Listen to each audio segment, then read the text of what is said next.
So we have the last session this morning. It's a pleasure to welcome Professor Diptiman Sen from Indian Institute of Science, Bangalore. We essentially dragged him here for one day. Very happy that he is able to come. So before we begin the talk, two short announcements. One is that soon after this, before we eat, we will have a group photograph. And then, as you know, at 2 o'clock we have a bus that will take us to this very nice place, Blue Lagoon. It's on the seashore. All of you are welcome. I'm sorry that we did not send. You have been very slack in terms of sending invitations and so on. It's a nice place. It's on the beach. It's not a 5-star type of place, but very green and very nice. So there will be 3 talks. One talk by Sharat Chandra, and then 2 talks by 2 of our colleagues. Ali, and then Moita. So there is also apparently a swimming pool there. I don't know if there is water.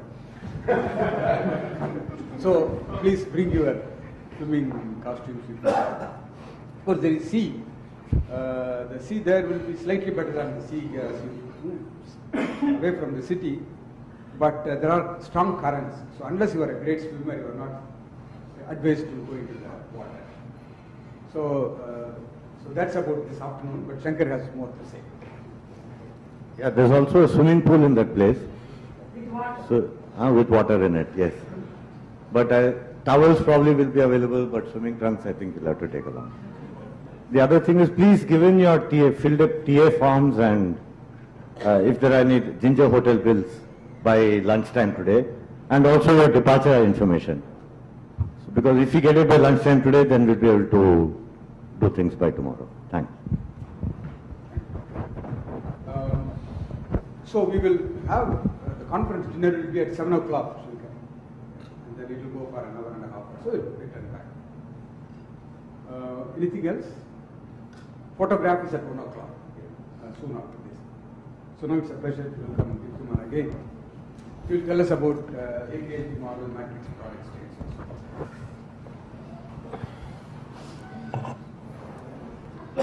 Okay, so thank you for inviting me to give this talk. So this is really just going to be about matrix products, matrix product states, and I don't really know much about the connection between matrix product states and DMRG, so I won't touch upon that at all. So this is just a basic introduction to matrix product states.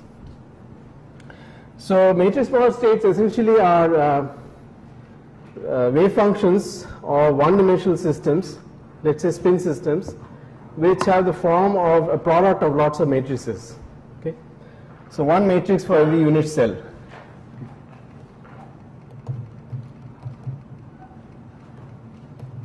Okay, so this is a product of matrices over unit cells of a system.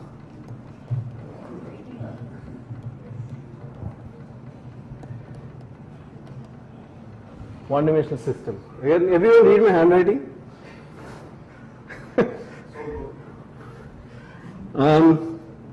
So let me start with a really trivial example. So the most trivial example you can think of is the ferromagnetic state, right? So every every spin, let's say, is up. Let's say you have a spin half at every site on a chain, and every spin is up. So this is obviously a product, a direct product of spin up at every site.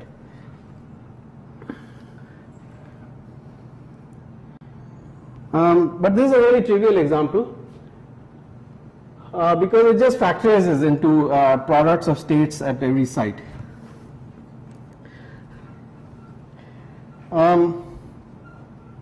So let me jump now to a much more complicated example of matrix product state, and this is what the ground state of the AKLT model is. Okay, so let me talk about the AKLT model. Okay, so I'm actually going to spend about half an hour on this model because it's a very pretty model where the ground state can be written down exactly. Turns out to be a matrix product, and it's a spin 1 model.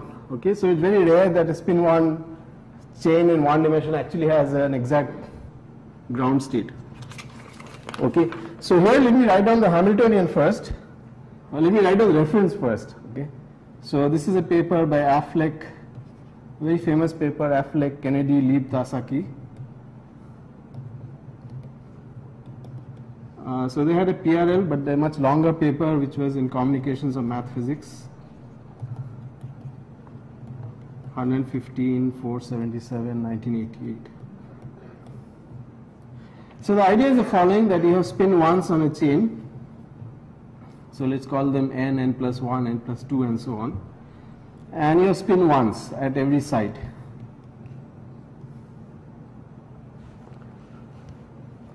Now if you take 2 spin 1s, then you discover that if you take S1 dot S2, then this can have the following possible values. For the singlet state, this is minus 2. Okay. Then there is a spin 1 state, which is for which this is minus 1, and then there is a spin 2 state for which I guess this is, I've forgotten right now, I guess is 1. Okay. So these are the 3 possible values. So 2 spin 1s can form total spin 0, 1 and 2, and these are the values of S1 dot S2 for those 3 states. Okay. So if you construct something like S1 dot S2 plus 1 times S1 dot S2 plus 2, some object like this, let me call it H12, then I can see that this gives you 0 for total spin 0 for the 2 states, or total spin 1 for the 2 states, and it gives you something for total spin 2. So if you take this as your Hamiltonian, so you just take your Hamiltonian to be sum over n, h, n, n plus 1, then the ground state of this, so the ground state is one in which the spins n and n plus 1 do not form total spin S equal to 2, right?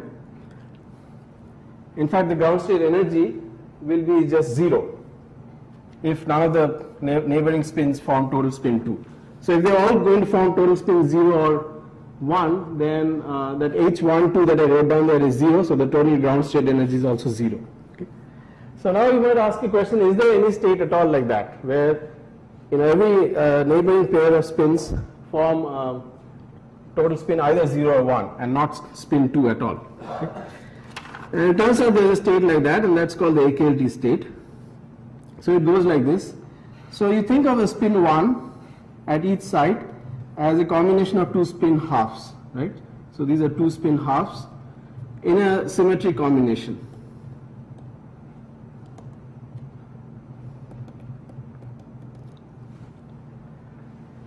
Okay. And then you do the following thing. So you have a spin 1 at all these different sites in a chain, n plus 1, these are the site labels. And you form singlets between a spin half at one site and a spin half at the next site. Okay? So a singlet between those two and a singlet between those two and so on.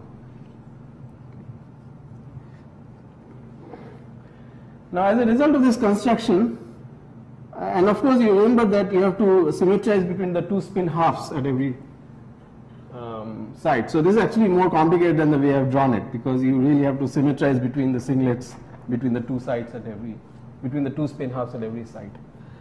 So if you just look at this part of this wave function, then one spin half at each of the sites have already formed a singlet. So you have one more spin half left over, and those 2 spin halves together can either form a singlet or a triplet, which means that these 2 spins at n and n plus 1 can either form total spin equal to 0 or 1.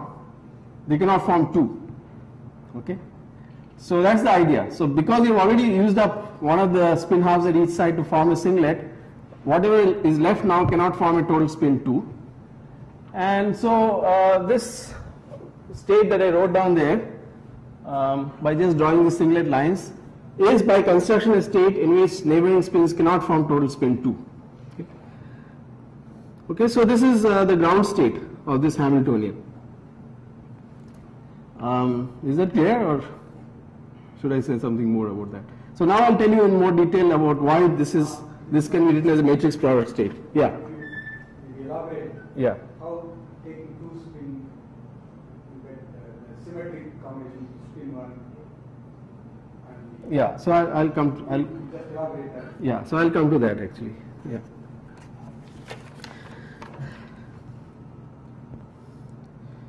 Okay. So now I'm going to actually write down this thing in using a particular notation. Right now it's all pictures and lines and so on. So I'm now going to use some algebraic notation. Okay, so for a spin half, let me use the symbol alpha to denote spin up, and beta to denote spin down. Okay.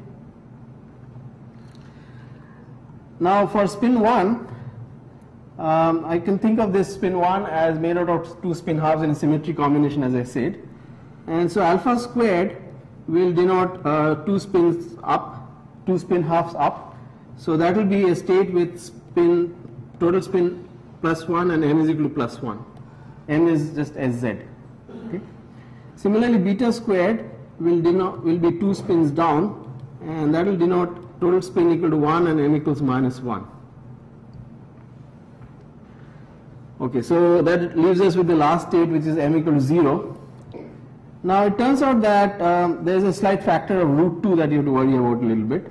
So remember that if you use two spin halves in a symmetric combination, that's up down plus down up by root 2.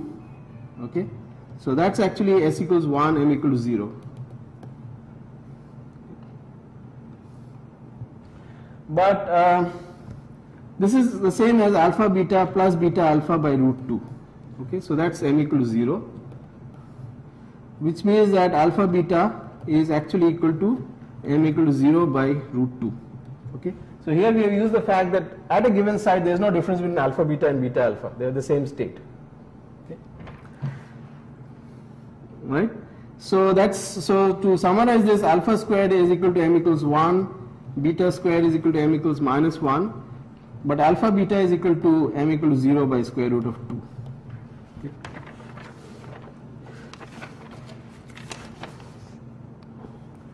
Okay, so does that answer your question of how you take two spin halves and form a spin 1 in a symmetric way? Okay, so now I'm going to write this this ground state. So this is called the equality state. If you write down the fourth state, it's left out. That will also help. Sorry? Three states have been taken out. Yeah. What is that wrong state? Yeah, so the wrong state is not a state of so the wrong state you cannot actually write, because that will be alpha beta minus beta alpha, and that will be 0. So at a given site, if you are only going to symmetrize between the two spin halves, then you cannot write this state, the singlet state. Okay, so that's basically not there. Okay, so we are just taking the three symmetric combinations to give you the three different states of total spin 1. This is really m equal to minus 1 instead of Yeah, m equals minus 1. Right.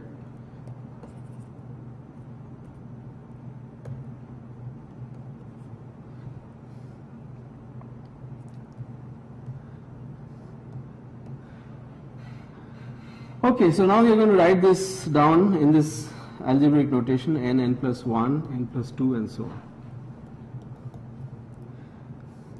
Now, if you are going to form, so this part, okay, which is a singlet made out of a spin half from n and a spin half from n plus 1, I can write this as up n, down n plus 1, minus down n and up n plus 1 by root 2. So that's alpha n beta n plus 1 minus beta n alpha n plus 1 by root 2. Okay. Then I can write it in the following way.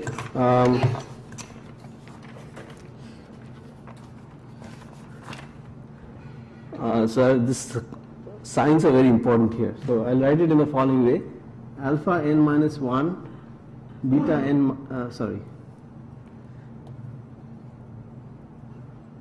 alpha n beta n beta n plus 1 minus alpha n plus 1. Okay. I'm ignoring the root 2 for the moment. We'll come back to the normalization in a little while. Okay, so is that fine? So that state alpha beta minus beta alpha, I can write it as this product of this row times this column. Okay, and the AKLT state is the product of this over all values of n.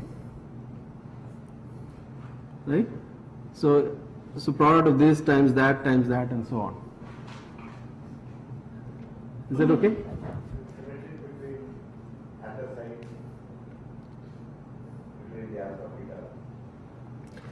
By definition, yes, because whenever you have a product of two alphas, that's n equals 1 state at a site. When you have product of two betas, that's m equals -1, and alpha times beta is m equal to 0. Okay. So by definition, it's symmetric. So I hope this is clear that when you take this product over n, then it involves all the sites, and because every site will have both a row and a column, so every site will have one of the three states appearing, alpha squared or beta squared or alpha beta. It's an infinite chain. Okay, so right now I'm not worrying about the boundary conditions. So this is now actually a product of numbers as it stands, because a row times a column is a number. So what we have is a product of numbers at different sites. So this is not a product of matrices, it's a product of numbers. But you can convert this into a product of matrices by just replacing inner products by outer products. So I can just write this as, because this is an infinite chain, I can write this as beta n plus 1 minus alpha n plus 1 into alpha n plus 1 beta n plus 1. Right? So what I did is I just took this one and took the n plus 1th counterpart of that and put it on the right hand side. Right? Is that fine? And now this is a product of matrices, because this is equal to product over n, beta n plus 1, alpha n plus 1, beta squared n plus 1, minus alpha squared n plus 1, minus alpha n plus 1, beta n plus 1. So what does this corresponds to pairing your singlets and the shifting in the right singlet? Right. So what we have done is that this was a state we started with. This is one, and then this was another. So I now paired them up in a different way. I took these two together, okay, and that's a matrix, 2 by 2 matrix. Then I took these two together, that's a 2 by 2 matrix, and so on. Yeah. Right. So the thing that I wrote earlier with product of numbers is the same as what I've written here as product of matrices. Okay. So again, I'm not worrying about boundary conditions. If you have a periodic, if you have a chain with periodic boundary conditions, you have to take the trace of this at the end. If you have chain with open boundary conditions, then you don't take the trace. Okay. Then this can also be written as product over n of this state 0 by root 2, state minus 1, minus state 1, and minus the state 0 by root 2. And this is at the site n plus 1. Okay. So all these the different states, m equal to 0, plus 1 and minus 1 are at the site n plus 1, and then you have a product over all the values of n. Alright?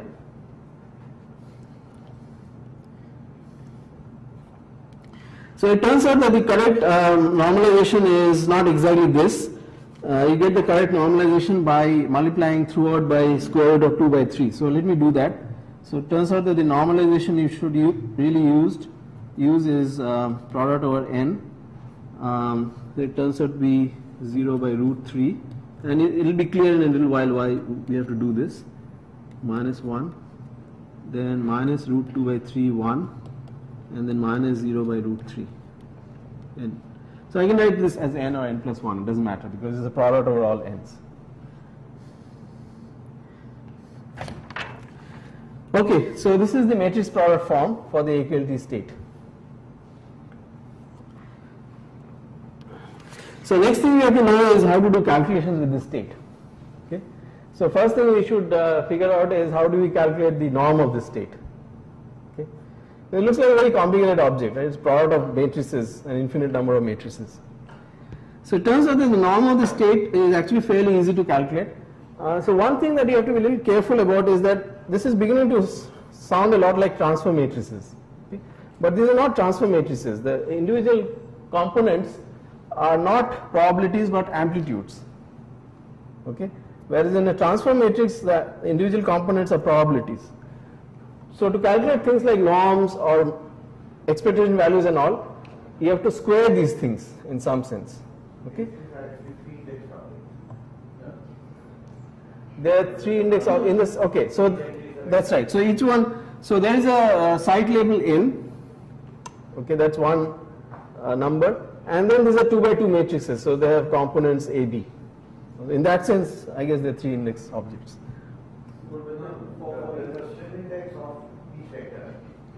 Yes. That's right. Yes. Yeah. So there is a spin structure to this, which I'll come to in a few minutes. So let me just calculate the norm of this and see how that goes. Yeah. Normally when matrix product is motivated, you have a get, and then there is an amplitude which is a complex number, Right. which is given in matrix product.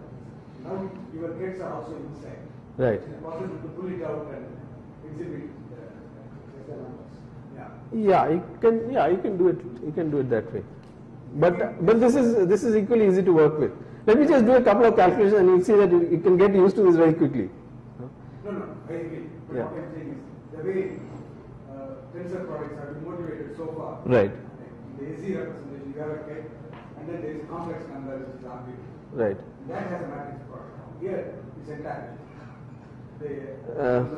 True. But there is one representation using finger boson. Okay. Recollect it Okay. Yeah. where you can explicitly write down the numbers. Yeah. Sure. Okay. So let me call the state psi. Is this? So what we are interested in calculating is what is psi. Okay, so this sounds very complicated, but actually it's not complicated at all. So it turns out all you have to do is just take one of these matrices and just take the inner product with itself, element by element. That's really all you have to do. So, if this is your matrix, 0 by root, the first one is the state 0 by root 3. That gives you you just take the square of that, so that gives you 1/3. Okay, the next element is the square of that one, so that's 2/3, and then this one gives you 2/3. It's just square root of minus root 2 by 3, and then you get 1/3.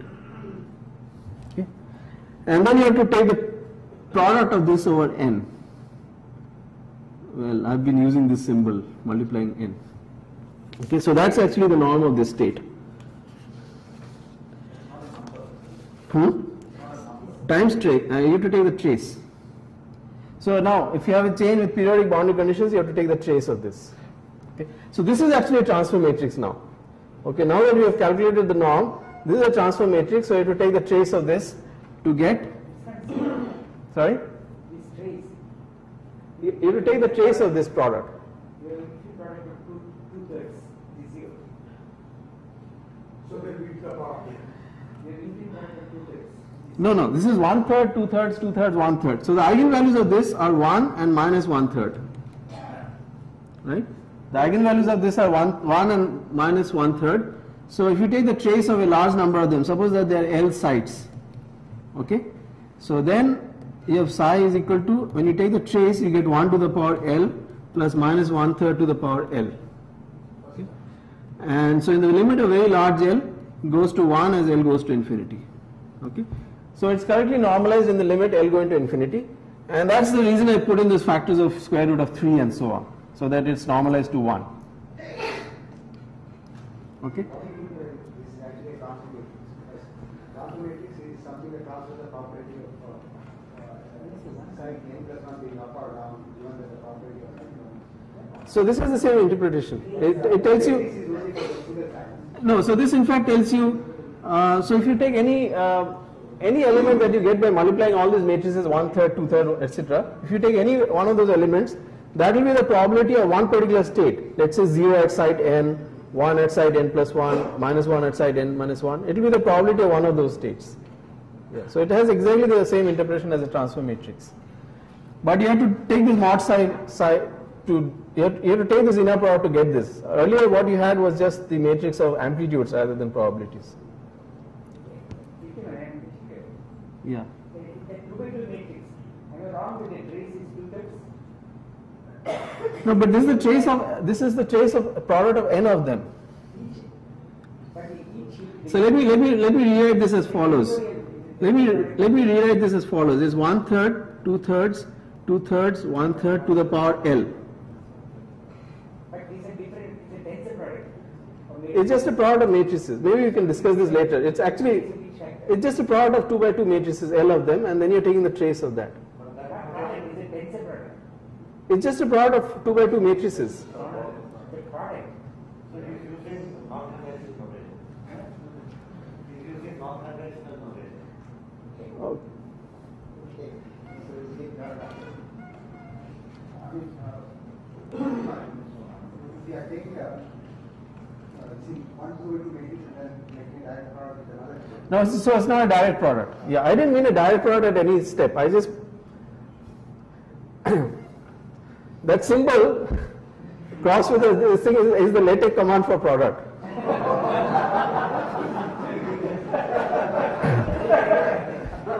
That is very sense for text. The command for that is. Yeah. Okay. So let me go ahead and now try to let me calculate some. I mean, you know what I'm talking about. So let me now calculate some expectation values. Okay. To see really how useful these matrix products are. Okay. So let me calculate something like S0. So S0Z squared. So by that I just mean, so S0Z, so the 0 refers to the site n equal to 0. So I'm just calculating SZ squared, the expectation value of that. So remember SZ has 3 possible values, +1, 0 and -1. Okay, so we want to see what this is equal to. Okay. So this is a trace of, you have matrices like this, 1/3, 2/3, 2/3, 1/3. Okay. So a string of these, but at some point when you get to the n equal to 0 state, so remember that the 1/3, 2/3, 2/3, 1/3 came from this came from some matrix of amplitudes like this. At this point, if I put an S0Z over there, right, S0Z squared over there, so the S0Z squared for this state is 0. That's a state with SZ equal to 0, so SZ squared is 0. This one has SZ squared equal to +1. SZ is -1, so SZ squared is equal to +1. This one has SZ squared equal to +1 again, but there's a minus sign in front of it. And this one has an SZ squared equal to 0. Okay? So when you calculate this S0Z squared, what you have is you have a 0, then you get a 2/3, then you get a 2/3, and you get a 0. Okay? So that n equal to 0 state gets replaced by 0, 2/3, 2/3, 0.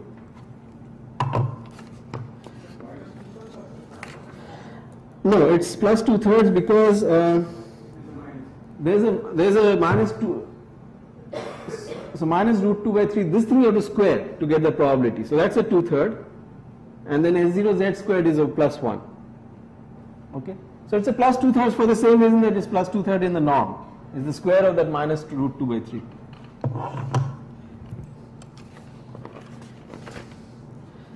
Okay, so I've lost track of my notes, so this is all from memory now. Divided by trace of 1/3, 2/3, 2/3, 1/3 to the power L. Okay, so if you do this calculation, you discover that this is equal to 2 by 3. Okay. Okay, so the expectation value of SZ squared is 2 by 3. So this kind of makes sense because it's telling you that the 3 states SZ equal to +1, -1 and 0 are equally probable. And so the states which are SZ equal to +1, -1, they each contribute 1 with a probability of 1/3 each, and the state SZ equal to 0 contributes 0. Okay, so you get 2/3. Okay, so I won't show you the details of the other calculations, but I'll just tell you the results. So when you take S0Z with S1Z, it turns out that, in fact any s and z, it turns out that you get 4 by 3 times minus 1/3 to the power mod n. Okay. So this general structure actually is not very hard to anticipate. Remember that the two eigenvalues of the transfer matrix were 1 and minus 1/3.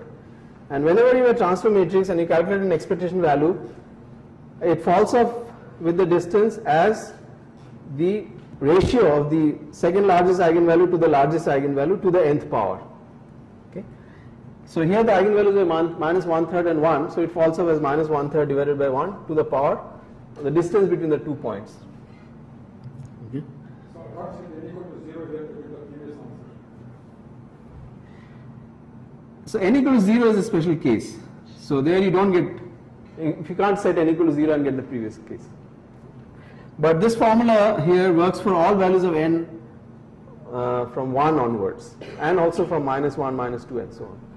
Okay, so one simple check that you can do, some rule if you like, is that if you take S0z and sum over n equals minus infinity to infinity s and z, you just add up all these numbers, you get 0.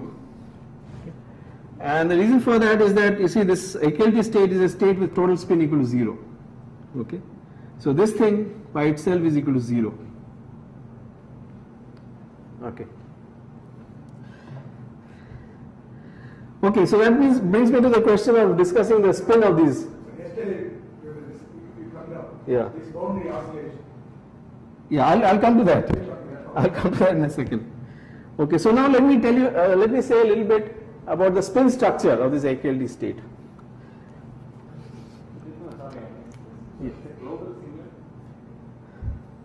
I'll come to it. Yeah, just hang on. Okay. Now this object that I written down a little while ago, 0 by root 3, I always forget this. Root 2 by 3 minus 1.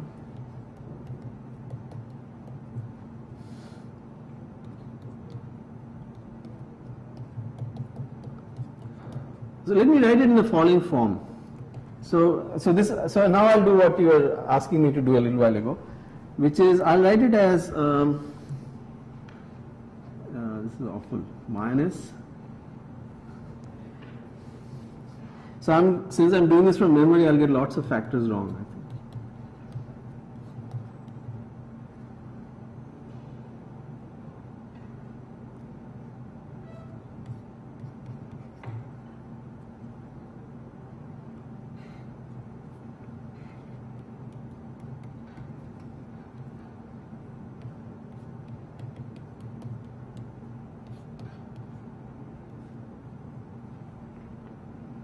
Sorry, minus 1 plus 1.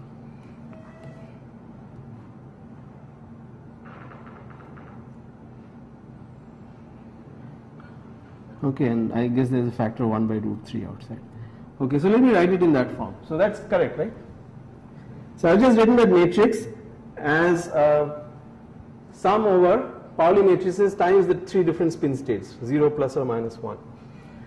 Now it turns out that these 3 spin states that I wrote down there, sigma x equal to plus I sigma y by root 2, is actually, is like an L equals 1 state, not L equal, Lz equal to 1 state, and then minus sigma of some other angular momentum, right? Not the same angular momentum as the spin 1 sites, but angular momentum in some other space. Yes, with 3 components. So sigma z is equal to Lz equal to 0, and then minus sigma x minus I sigma y by root 2 is Lz equal to minus 1. Okay. Now you may be a little puzzled about these relative signs. The first one has a plus sign, the second one has a minus sign, the third one also has a minus sign. I was a little puzzled by this myself till I actually looked up the spherical harmonics in a book. And the spherical harmonics, if you're careful about them, actually have these signs. So if you look at the spherical harmonics for L equals 1, then x plus iy is actually Lz equal to 1. When you act on this with L minus, you put a 1 by root 2. When you act on this with L minus, it actually gives you minus z. So that's Lz equal to 0. And then you act on it again with L minus, and that gives you minus x minus iy by root 2. And so that's Lz equal to minus 1. Probably it depends upon the choice of phase you have made for the spherical harmonics. So the choice of phase I made is the very first one, x plus iy, I have taken it to be that particular phase with a plus sign. For the spherical harmonics, you have 2, 3 different phases. Yeah, so once you choose one of them, then the others are fixed, because if you choose the top one, x plus iy, then you just get the others by repeatedly acting with L minus. So I've made a choice for the first one, which is x plus iy, then the others are come out to be with minus signs. Now the point about this is that, so maybe I'll just say this in words. So here I have, this is now a combination of two spin 1 objects. Okay, this is an Lz equal to minus 1, this is Sz equal to, this is an Lz equal to plus 1, this is Sz equal to minus 1. This is an Lz equal to 0 and this is Sz equal to 0, and it has a minus sign. So I've goofed up with a sign somewhere. This should be a plus here and then minus over there. I didn't goof up with the sign, I just wrote them wrong.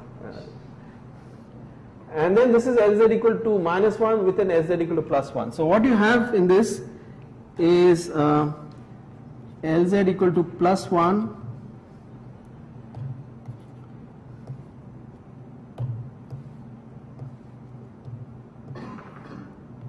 Sz equal to minus 1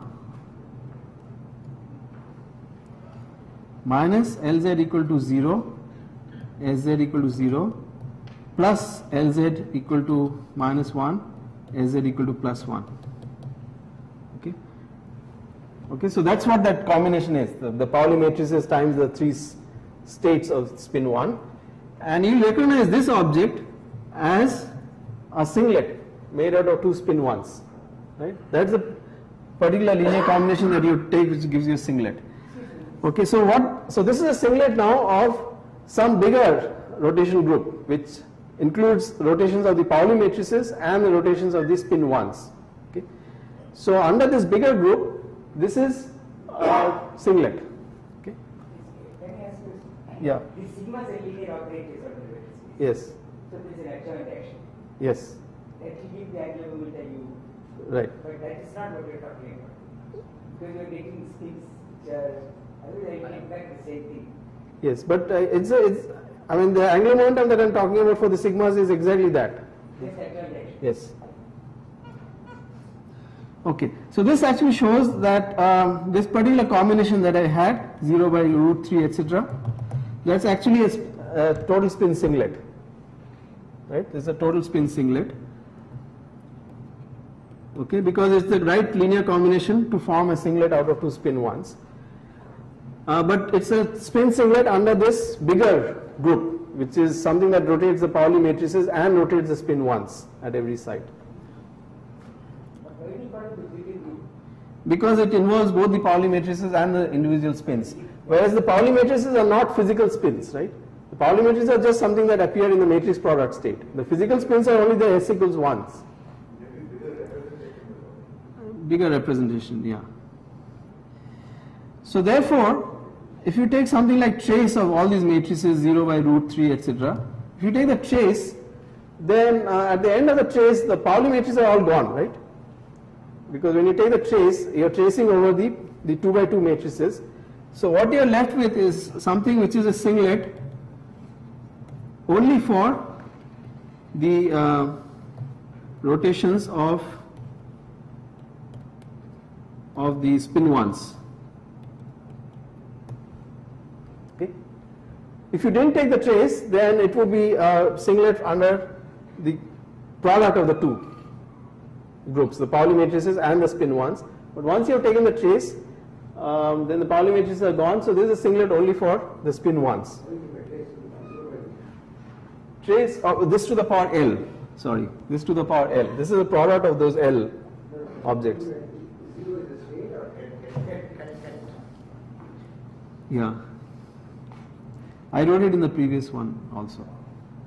This is the matrix power state, the AKLT state. Okay.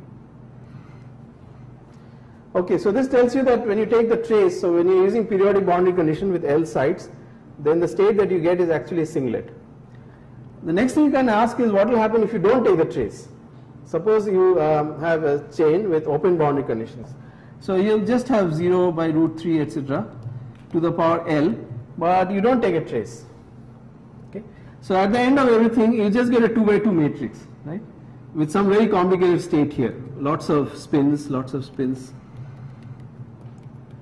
Now this is a total, under the total group, both the Pauli matrices and the spin ones, this is a singlet. But the Pauli matrices by themselves form a spin 1 representation that I just showed you a little while ago. Okay. So this is a singlet under everything, but the Pauli matrices by themselves form a spin 1 representation. So what is the representation that the spin 1s have to form? If the Pauli matrices form a spin 1 and the total thing is a spin 0, so the spin 1s have to form a spin 1 representation of their own.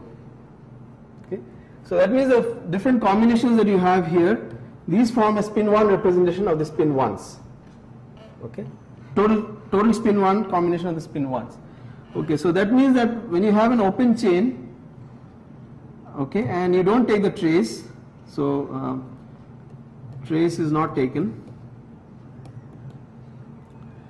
then these different states that you get, the states of spin 1s form a representation with total spin 1. So there are two spin halves. Yeah.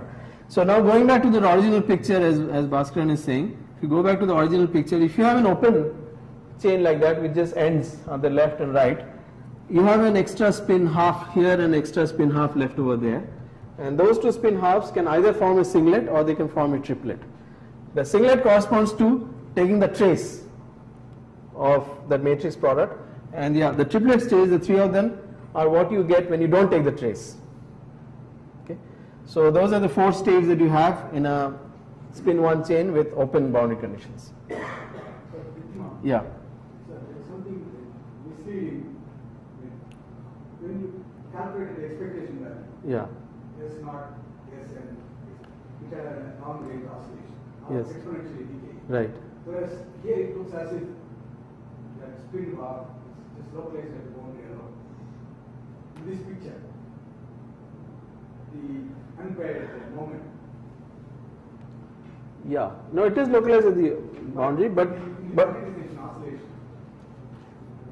I see. Yes, that's true. So if you calculate, so with an open boundary condition, if you calculate the magnetization near the end, you'll see that it oscillates. It goes. That's what you showed. Yeah, it decays to 0 as you go into the bulk, but it oscillates with it falls off as minus 1/3 to the power n. Valence bond picture is somewhat misleading. You shouldn't read this as having a spin half right at the end. So it's Yeah. distributed over some. Right, yeah. You can also ask this question that, so in an open chain, you have a singlet state, one singlet state, which corresponds to the trace, and 3 triplet states where you don't take the trace. If the chain was infinitely long, these 2 states would be degenerate in energy. But if it's not infinitely long, then there's a breaking of the degeneracy. And the breaking of the degeneracy is proportional to 1/3 to the power L. So it falls off exponentially. The degeneracy, the energy splitting between the singlet and the triplet falls off exponentially with the system size.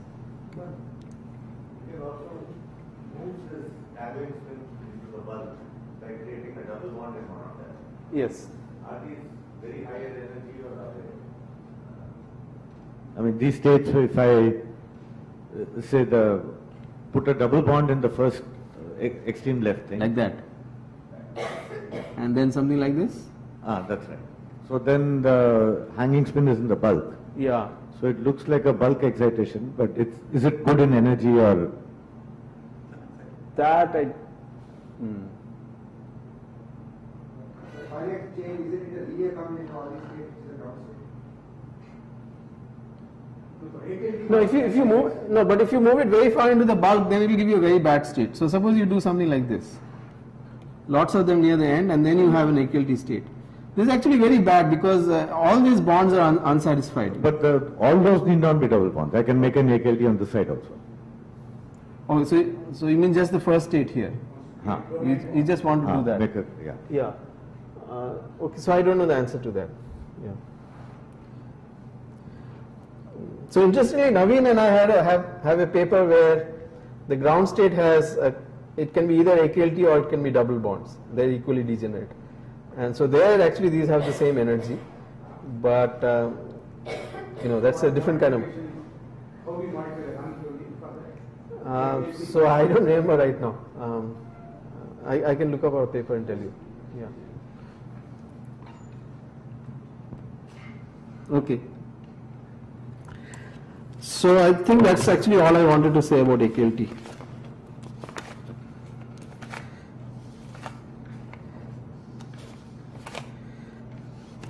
You can also form, so AKLT, that state that I showed is the exact ground state of the system. The excited states are not exactly known for this, but you can form very good variational wave functions for the excited state. So the way you can form excited states is, so again I'm going to take an infinite chain and not worry about the end effects. What you do is that you break one of these singlets, okay, between n and n plus 1, and you replace them by just, let's say, 2 spin ups. So you replace that singlet bond by a triplet, okay. So let's call this state n, okay. So this is not an exact eigenstate of the Hamiltonian. So you can think of this as a variational excitation. Then you can form a momentum eigenstate by taking the sum over n e to the ik n n. Most cases, but okay, this calculation was done by Totsuka and Suzuki. JPCM, Journal of Physics, Condensed Matter 7, 1639, 1995. Okay, and this is a calculation that can be done analytically, and they got the following result, which is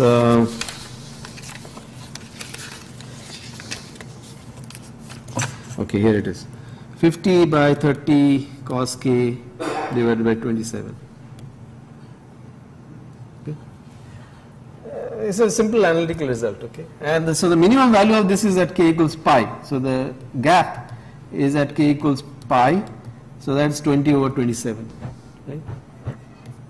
So that's about 0.74, which actually seems to do pretty well compared to the numerical calculations for the AKLT model.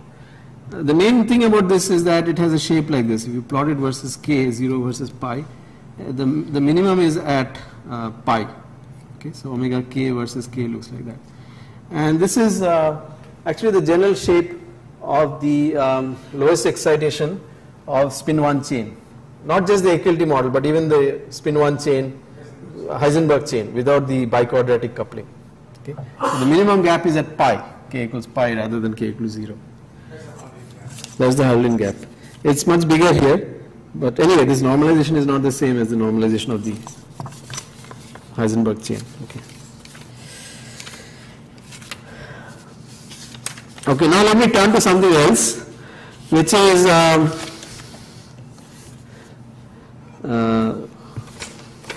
the question of whether matrix products, states, can possibly describe phase transitions. Okay, so this is actually a more recent paper. So this is by Wolf, Ortiz, Strate, and Chirac.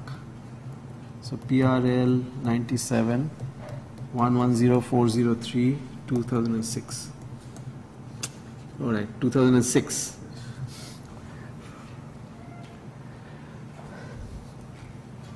So basically, we found that if you look at correlation function, 2-point correlation functions, these go as lambda 2 by lambda 1 to the power n,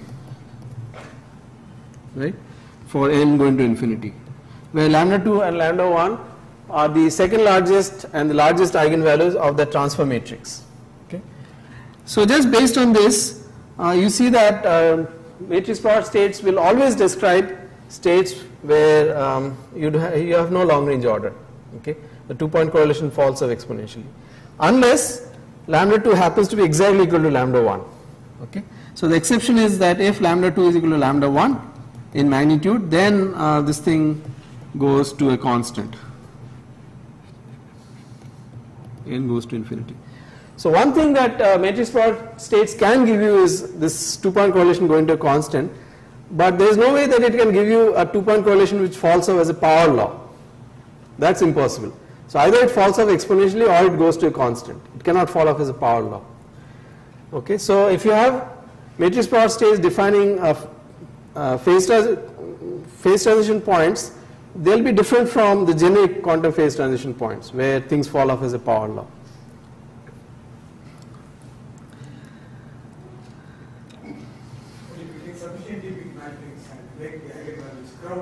That's true. Then, yeah, then you can do better. Yeah.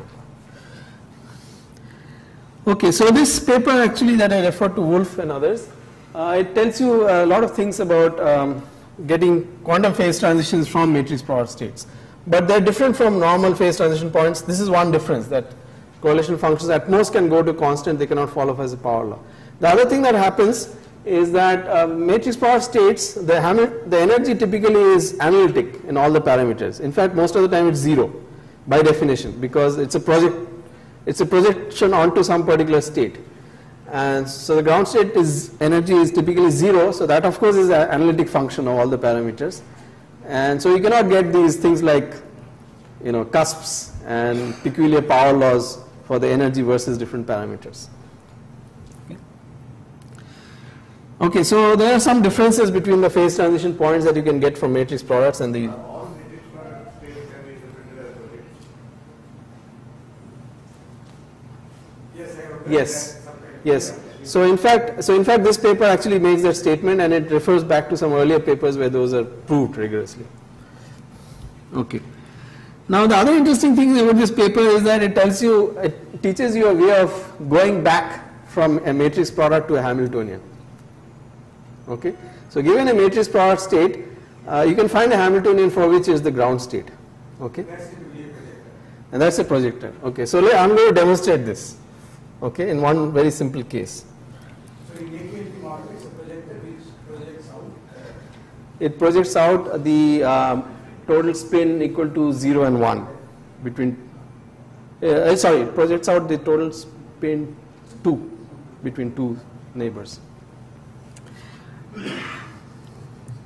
Okay.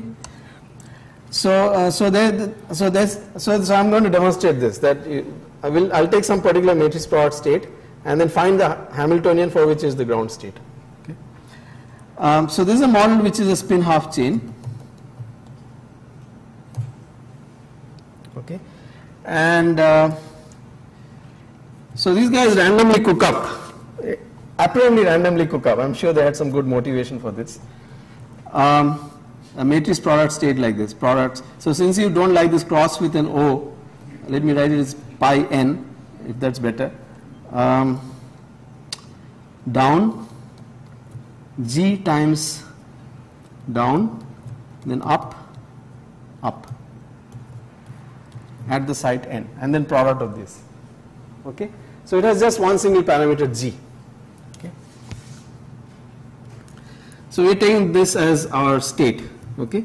And now we're going to find the Hamiltonian for which this is the ground state. So first of all, G is some real parameter, anything from -infinity to +infinity. So if you calculate psi, you find that this you can easily see is the product 1 G squared 1 1, right? I'm just taking the squares of each of those elements, and you can see that the eigenvalues of this are 1 plus minus G. So when do the eigenvalues become equal? When G is equal to 0. Okay. So this one has a phase transition at G equal to 0.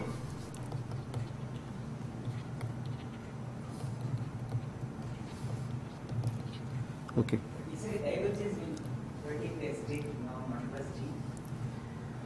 Yeah. So if you calculate, so again I should put a trace, and so this is basically equal to 1 plus, if there are L sides, this is 1 plus G to the power L plus 1 minus G to the power L. G is larger than 1. It doesn't matter. I mean, so one of them will dominate depending on the sign of G. One of them will dominate. Yeah. So you just divide it by that. So to normalize it, you just divide it by the larger eigenvalue to the power L. I mean, I didn't claim that this is normalized correctly at the moment. The other thing is, so there are actually many reasons why they cooked up this particular matrix product. The other thing is that there is a matrix which inverts the two rows. Okay, so it turns out that there is a matrix which I think is X is equal to 0 G 1 0, where X acting on this matrix. So I need to give this a name. Let me call it M. X M. It doesn't really help. So down G down up X inverse is equal to what? Shoot. Up G up down something like that. Okay.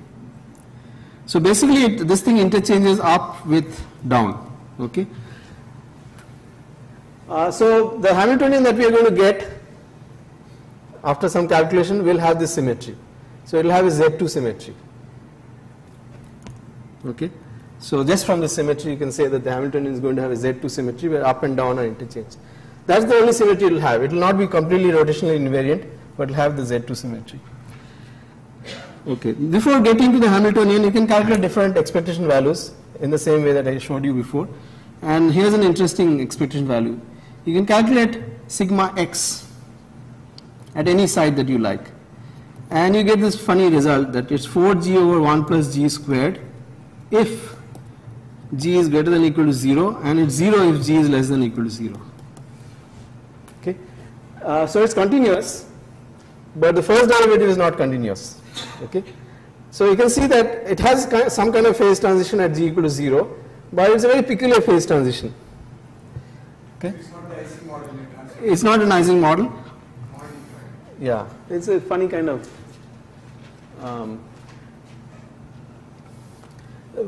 non-analyticity. Whereas the Hamiltonian that we'll get, the energy for this state will be 0 for all values of g. So the energy itself will be completely analytic in g, but this is an expectation value of Sx of sigma x is not analytic in g, as you can see. Okay, so now let's try to derive the Hamiltonian. So what you do, so the way you derive the Hamiltonian is you take 3 sites. So this Hamiltonian is going to have three side interactions. Okay. So, so down G down up at site n minus 1, down G down up at site n, and then down G down up at site n plus 1. Okay. Now this here I really need my notes. Okay.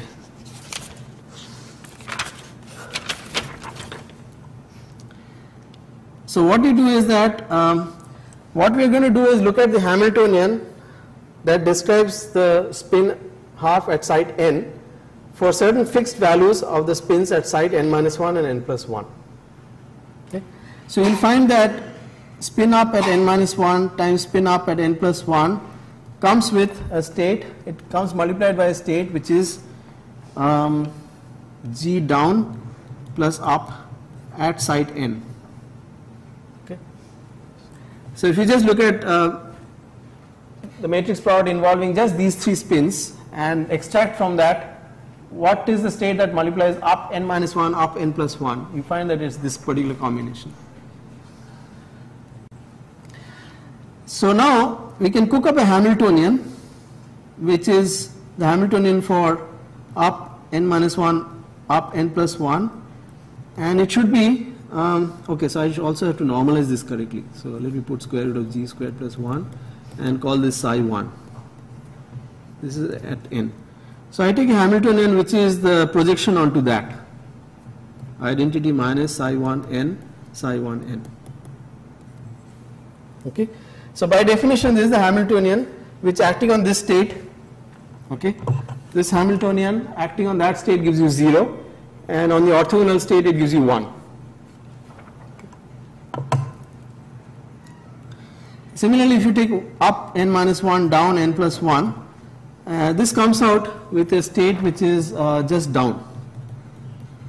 Okay, and so I define a Hamiltonian up n minus 1 down n plus 1 as just equal to I minus down n down n. Okay, and so on for the 4 different possibilities. Now I just put them together, right? So I say that for this case, I have a Hamiltonian like this. For this case, I have a Hamiltonian like this. Okay. So what's the total Hamiltonian? So total Hamiltonian is like this. So I want to say that when the n minus 1 spins are both up, then the Hamiltonian for the nth spin should be something. So to say that the n minus 1 and n plus 1 spins are up, I can put a projection there. N minus 1, 1 plus sigma z by 2, n minus plus 1. And then the Hamiltonian is what I wrote over here, right? H, n minus 1 up, n plus 1 up, right?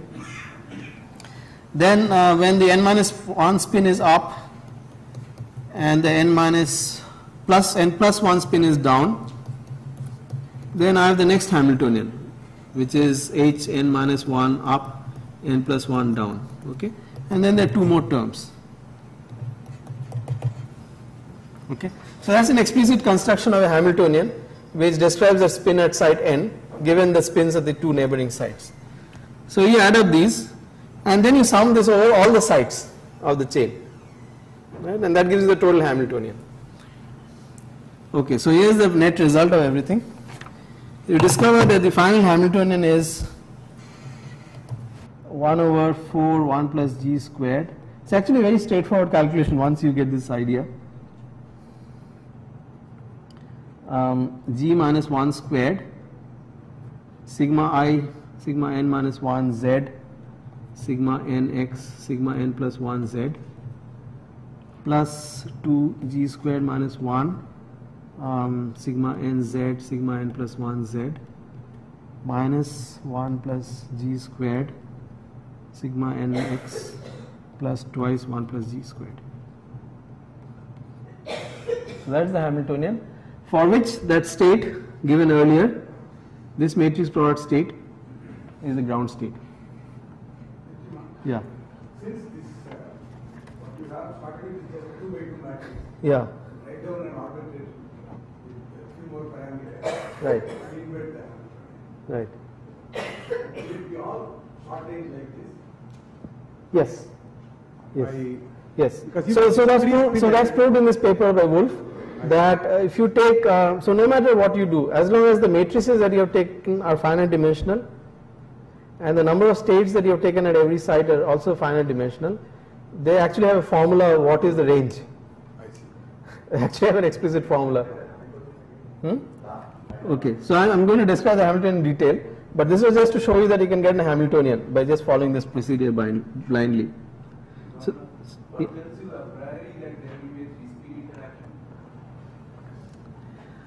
that's sort of expected because of the construction, because what we have done is that we have said that suppose the spins at n minus 1 and n plus 1 or something, then the Hamiltonian for the spin in between is something. So the Hamiltonian in the middle depends on the states of the spins on the neighboring sites, but it doesn't depend on any further neighbors. Okay, so Hamiltonian at most depends on 3 spins. So it also means to get a 2-spin Hamiltonian, it's very difficult. Yes, yes. So getting 2-spin Hamiltonian is actually very difficult. Typically, you'll get 3-spin Hamiltonians. Okay, so now let's stare at this Hamiltonian. So it's actually a very peculiar Hamiltonian. It has a sort of Ising kind of interaction ZZ, and then it has this X term. So this part looks like a transverse Ising model, but it has the 3-spin interaction. But if you really stare at this very closely, you find that this can actually be solved by Jordan-Wigner transformation, by mapping it to fermions. Okay, and in terms of Jordan-Wigner fermions, this becomes completely quadratic. So this is actually a model where not just the ground state but all the excited states can be found exactly. Okay, but that's something that matrix product states generally are not free fermions. Free fermions with some peculiar dispersion. With some dispersion which you can calculate exactly. Okay, so that's the situation. Yes, the critical point is g equal to 0, so that you can actually see more explicitly. Okay, so this I'm not sure they expected, and they don't even mention this in their paper, that this can be solved exactly by Jordan-Wigner, because I think that would have taken away all the glory from the matrix product part of their Yes, with the 3-spin term, because it has this particular structure with ZZ at the two ends and an X in the middle. So no two-body interaction, just one body. That's what you're saying. The fermions have no two-body interaction. So in terms of fermions, it will be purely quadratic. That's remarkable. Yeah. It's a free fermion. But so the first term involves fermions at sites n-1 and n+1. See, so the way you do Jordan-Wigner here, the strings involve sigma xx, products of sigma xx. Okay. So this is so this is so that goes away. The string goes away. So this one involves the interaction between fermion at n-1 and n+1. This involves fermions at neighboring sites. This involves the fermion chemical potential at the same site. Actually, it is dual to transpose XY. Yes. So I'm coming to that. So the other way you can think about this is that you can do the following thing. First of all, you can make this transformation. Let's interchange sigma z with sigma x and also take sigma y to minus sigma y at all the sites. Okay, this is a unitary transformation. Okay, the next thing you can do is a duality transformation. So you know how the duality transformation goes. So if this is your original chain n+1, n+2, you have sigma z sitting here. The dual lattice sits on the midpoints n+half, n+3 halves, and the tau z. So the tau z at n+half is sigma z n n+1. Okay, so you can define a dual model like this. In terms of the dual model, it turns out to be a really simple model. Okay, and that also they don't say. So it looks like the following: minus 1 by 4 1 plus g squared sum over n 1 plus g squared tau x n plus 1 plus 1 minus g squared tau. Actually they do say this, but it's sort of just a few lines in the paper, plus twice 1 minus g squared tau z n minus twice 1 plus g squared. Okay, so basically it's a xy model in a transverse field. Okay, so now it just looks like xy interactions, nearest neighbor, yy interaction nearest neighbor, and then a tau z. Okay, so this you can believe is exactly solvable by Jordan-Wigner transformation. By the way, this last factor comes in exactly this way, so that the ground state energy of this is 0 for all values of g. So you can see, by the way, I should have gone back and told you this previous Hamiltonian has this Z2 symmetry that I told you about. It has a Z2 symmetry which is sigma z going to minus sigma z at every place.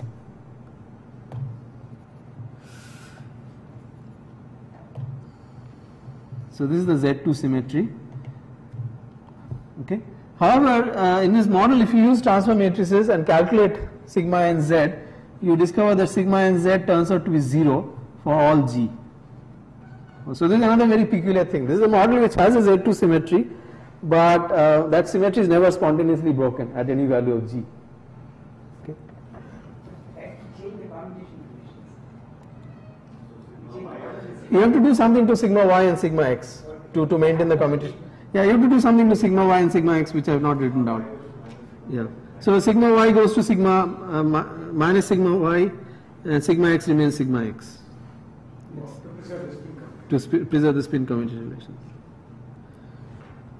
Okay, so that's another peculiarity, that this is a system which has a Z2 symmetry which is never spontaneously broken. Okay, so again it's very different from usual phase transition.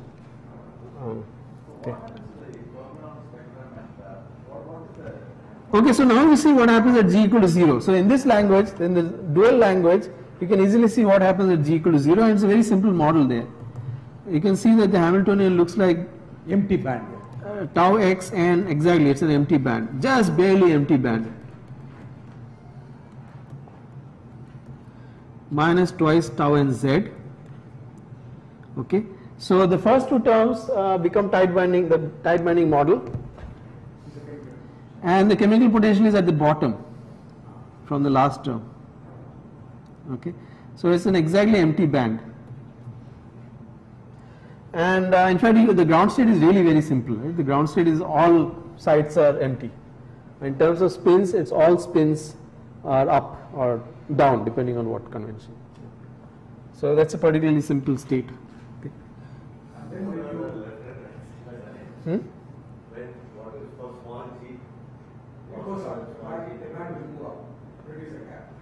Yeah. No, it's not as simple. So when you change G, once G becomes different from 0, oops, sorry.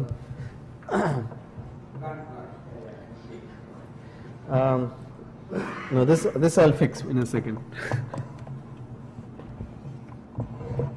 It's over here. Yeah, it was over here, right?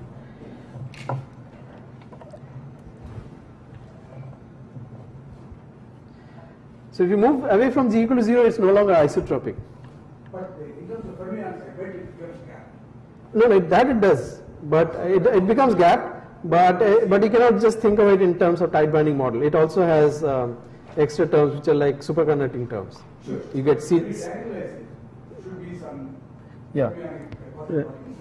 Which are gapped. Right. Because Yeah. gapless point is only Yeah. So the G equal to 0 point is also a gapless point. So in that sense, it's like it really is like a phase transition point. It's gap. That's the only gapless point. At any other value of G, it's gapped. What about the edge states at G plus X minus? The edge state for G slightly positive and slightly negative. Because it might be a topological transition where one phase doesn't have edge states and the other one has.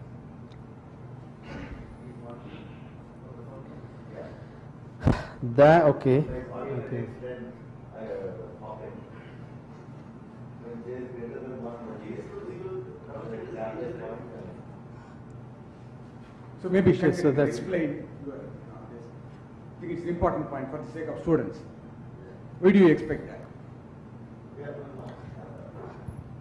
There's another free fermion model where you'll get similar things that so just take alternate hopping 1J 1J 1J on 1D. So then at J equal to 1 it is gapless, J greater than 1 and J less than 1 it has a gap. And then if you cut and make a finite chain out of it, depending on where you cut, J greater than 1 will have edge states and J less than 1 doesn't have edge states. You can also relate this to a Berry phase which takes values 0 and 1. So,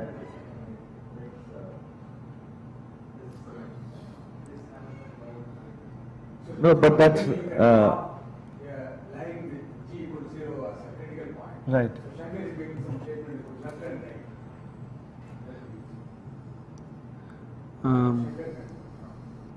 So so this G equal to 0 is here. So that's the quantum critical point. Is there any distinction between the left? Yeah. So the question is, so by the way, it turns out that there are 2 points which are quite interesting. G equals -1 and G equals +1. Okay. So if you go back a little bit, those 2 points you can sort of understand. But they are gap transversalizing. So if G is equal to either +1 or -1, then in both cases you can see that there is no tau z, right? Tau z vanishes, and then one of them is positive, the other one is 0. So then it just becomes the Ising model, classical Ising model at G equal to ±1. So those are not that interesting. But I don't know what happens for G slightly negative or slightly positive. Is there some, does it pick up some finite binding or something in the fermion wave functions? Yeah, the band structure you're asking, whether there's a topological invariant for the band structure. Okay, so I don't know. I have not thought about that actually. Probably not, because varying edges and those are it. Yeah.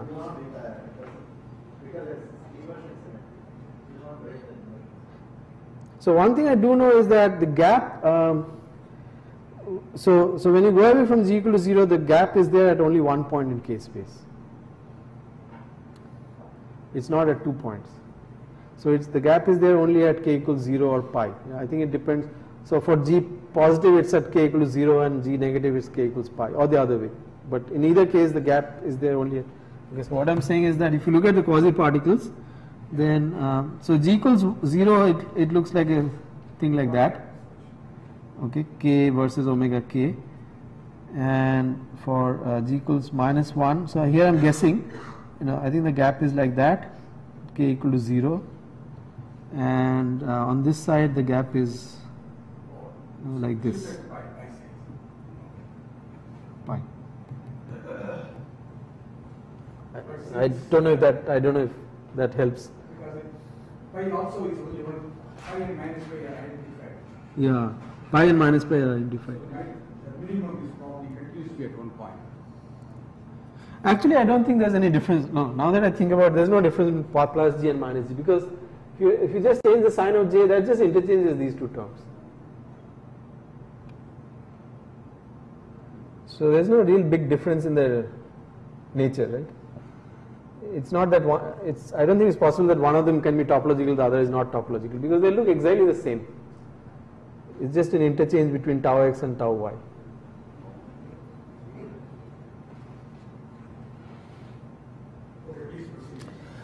Okay, so I have 10 minutes or so.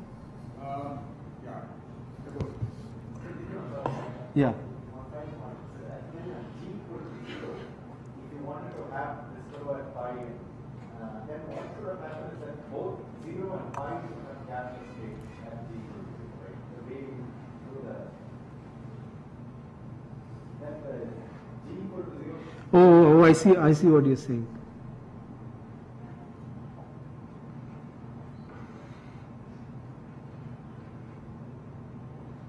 Yeah, I'll have to think about that. So maybe these pictures are not correct. Maybe on both sides the gap is at 0 only. Yeah, maybe this picture is not correct.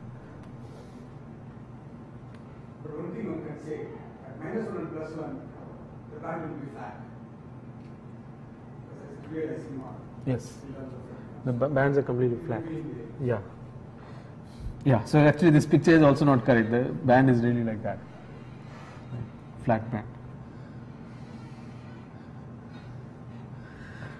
Okay, so the last thing I wanted to talk about is something that I really don't know anything about, but it's a very interesting thing. And I think Amit Datta actually mentioned this yesterday, which is the information content of matrix product states. Okay, so this is just something that I learned while preparing this talk, but I thought I'll tell you about it. So this is in a paper by Polman, Mukherjee. Okay, so here's the unusual spelling of the word Mukherjee.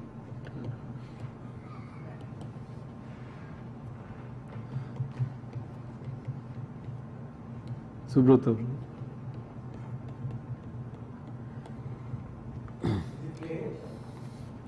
What?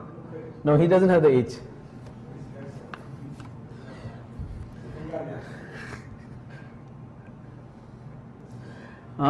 So what they do is they study one-dimensional systems, let's say spin systems in one dimension, and what they studied is suppose you describe them by matrix product states. Then as you make the matrix bigger and bigger, surely it will carry more and more information. But they wanted to quantify that. So can you say how much more information the matrix carries as you increase its dimensionality? So they proved the following, that so suppose there is again there is a single parameter g and there is a critical point gc, and this is a conventional quantum critical point of the usual type. So the correlation length blows up as you approach gc. Okay, so there is a correlation length which blows up as g minus gc to some power minus nu. Now what you can do is that you can sit exactly at g equal to gc at the critical point and use matrix product description for the ground state. Okay, so you're sitting exactly at the critical point and with matrices of dimension chi. With dimension, so these are chi cross chi matrices. That looks terrible, doesn't it? Chi cross chi. Now this is a critical point, so correlation length is infinity. So for any finite chi, of course you will not describe the ground state exactly. but you might hope that as you increase chi, then you get more and more accurate descriptions of the ground state. On the other hand, if G is not equal to Gc, there is a correlation length. So there is a correlation length which is xi, which is finite, but it blows up as you approach Gc.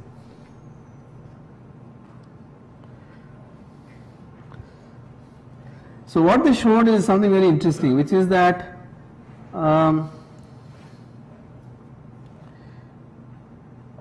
so these two systems, okay, so the critical system with a matrix product description with chi-dimensional matrices, and a non-critical system with a correlation length xi carry the same information.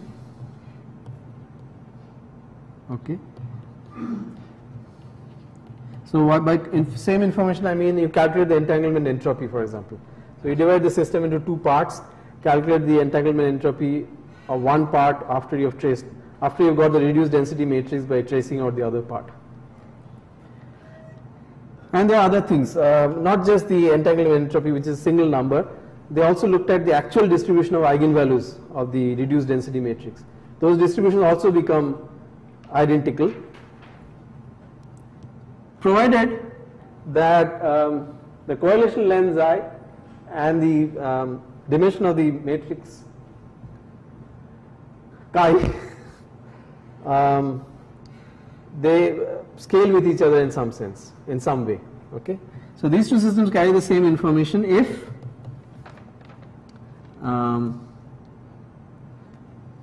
xi goes as chi to the power kappa. The notation is not mine; it's their notation. So I'm very sorry if all the symbols look the same.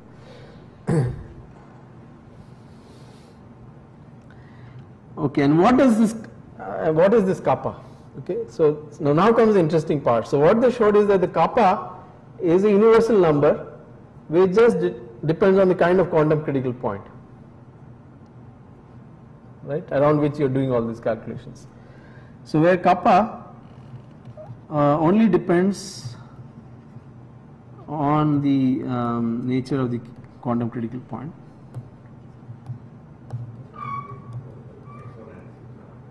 Right. So in fact, it only depends on. So this quantum critical point, let's assume that is described by a conformal field theory with some central charge C. You said before that you will always get a quantum critical point which is trivial, long range order exponentially beginning. No. So the quantum critical point I'm talking about now is not the matrix product kind of quantum critical point. This is a conventional quantum critical point. Yeah, this paper talks about a conventional quantum critical point, but the matrix product only comes in as a way of approximating the ground state of it at the critical point. So I'll give you examples of the kinds of systems that they study, and you'll see the conventional quantum critical points. Okay. So K only depends on the nature of the quantum critical point. In fact, it only needs one piece of information about the quantum critical point, in particular the central charge. The central charge C. Okay, so the assumption is that this quantum critical point is described by a conformal field theory. Conformal field theory with some value of C. And they show both analytically and then they verify numerically that this kappa is equal to this peculiar object 6 over C square root of 12 by C plus 1. Okay, and then they confirm this numerically by looking at several examples. So the examples they looked at are they looked at three different examples. So one is the transverse Ising model. So sigma ix, sigma I plus 1x plus g sigma I z. Right. So this is a quantum critical point at g equals 1 with central charge equal to c equals half. So that's one example that they study. Then another example they study is the xxz chain, right? So sum over I, sigma ix, sigma I plus 1x, sigma iy, sigma I plus 1y. So these two are equal. Then you have a gamma which is sigma iz, sigma I plus 1z. So this is described by confound field theory.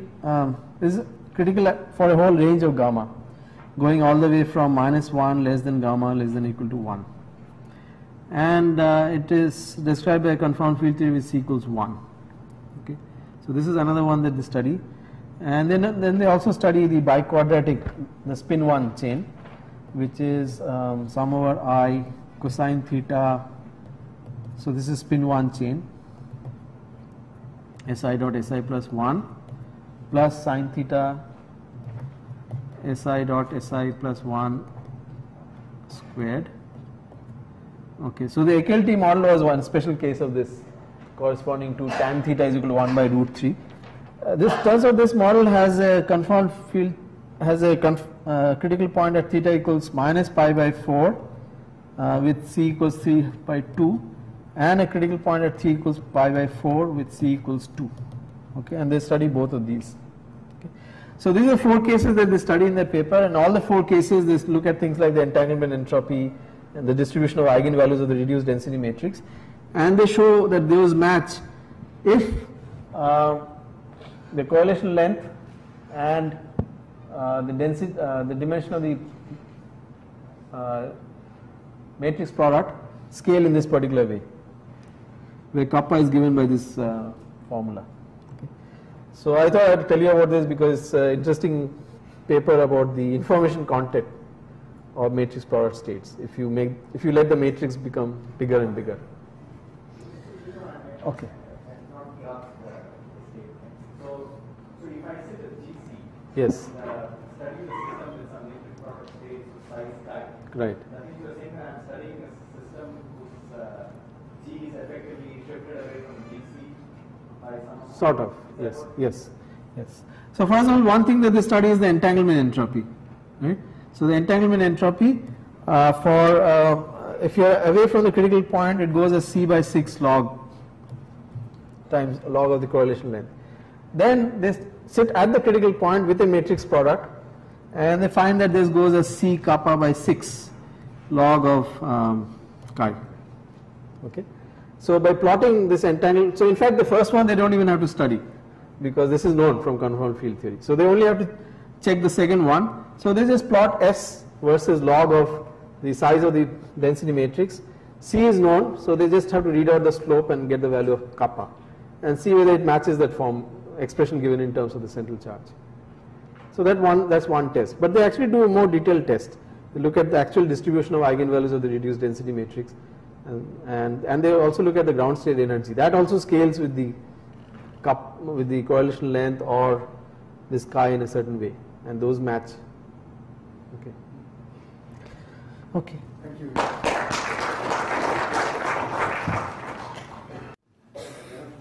Before I thank Kima, so there will be group photograph just outside as we go towards our lunch, and then please be back. I don't know where the bus will start.